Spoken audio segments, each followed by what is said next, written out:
पृथ्वी के प्रमुख स्थल रूप। पृथ्वी की सतह सभी जगह एक समान नहीं है। पृथ्वी पर अनगिनत प्रकार के स्थल रूप हैं। स्थल मंडल के कुछ भाग ऊंचे नीचे तथा कुछ समतल होते हैं। यह स्थल रूप दो प्रक्रियाओं के परिणाम स्वरूप बनते हैं। प्रथम, या आंतरिक प्रक्रियाओं के कारण बहुत से स्थानों पर पृथ्वी की सतह कहीं ऊपर उठ जाती है तो कहीं नीचे धंस जाती है।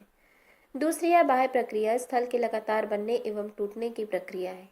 पृथ्वी की सतह के टूटकर घिस जाने को अपर्दन कहते हैं। अपर्दन की क्रिया के द्वारा सतह नीचे हो जाती है तथा निक्षेपण की प्रक्रिया के द्वारा इनका फिर से निर्माण होता है। यह दो प्रक्रियाएं बहते हुए जल, वायु तथा बर्फ के द्वारा होती हैं। आइए जानते हैं पृथ्वी के प्रमुख स्थल रूपों के बारे में, जिसमें पहला है पर्वत।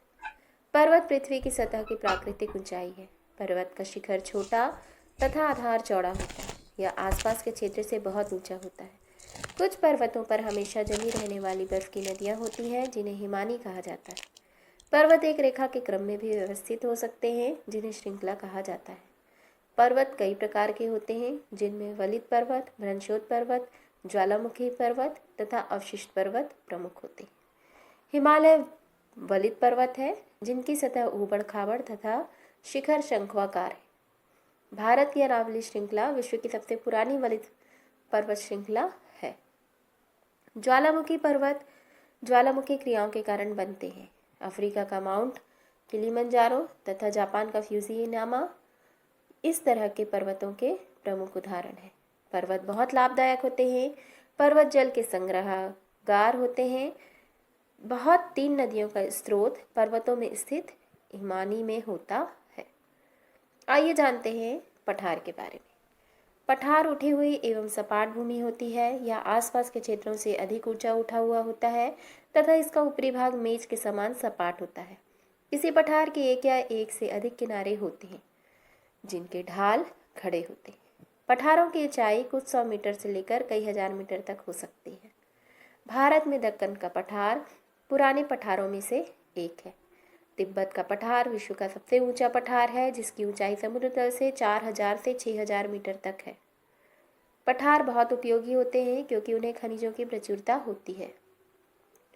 अफ्रीका का पठार सोना एवं हीरों के खनन के लिए प्रसिद्ध है, तो वहीं भारत में छोटा नागपुर के पठार में लोहा, कोयला तथा मैंगनीज के बहुत बड़े भंडार पाए जाते हैं। पठारी क्षेत्रों में बहुत से जलप्रपात हो सकते हैं क्योंकि यह नदियां ऊंचाई से गिरती हैं। भारत में छोटा नागपुर पर स्वर्ण रेखा नदी पर हुंड्रू जलप्रपात तथा कर्नाटक में जोग जलप्रपात इस प्रकार के जलप्रपातों के प्रमुख उदाहरण हैं। अगला स्थल रूप है मैदान। मैदान समतल भूमि के बहुत बड़े भाग होते हैं। वह सामान्यतः समुद्र तल से 200 मीटर से अधिक ऊंचे नहीं होते। कुछ मैदान काफी समतल होते हैं, कुछ उर्मिल तथा तरंगित हो सकते हैं। अधिकांश मैदान नदियों तथा उनकी सहायक नदियों के द्वारा बने हैं। नदियां पर्वतों की ढालों पर नीचे की ओर बहती हैं तथा उन्हें अपर्दित कर देती है। यह अपर्दित पदार्थों को अपने साथ आगे की ओर ले जाती हैं। अपने साथ ढोए जाने वाले पदार्थों जैसे बालू, पत्थर तथा सिल्क को वे घाटियों में निक्षेपित कर देती है। इन्हीं निक्षेपों से मैदान का निर्माण होता है। सामान्यतः मैदान बहुत उपजाऊ होते हैं। यहाँ परिवहन के साधनों का निर्माण करना आसान होता है, इसलिए यह मैदान विश्व के सबसे अधिक जनसंख्या वाले भाग होते हैं। एशिया में स्थित भारत में गंगा एवं ब्रह्मपुत्र का मैदान, चीन में यांगत्से नदी का मैदान इसके प्रमुख उदाहरण है। भारत में गंगा का मैदान देश में सबसे अधिक जनसंख्या वाला क्षेत्र है। इस प्रकार हमने जाना पृथ्वी के प्रमुख स्थल रूपों के बारे में।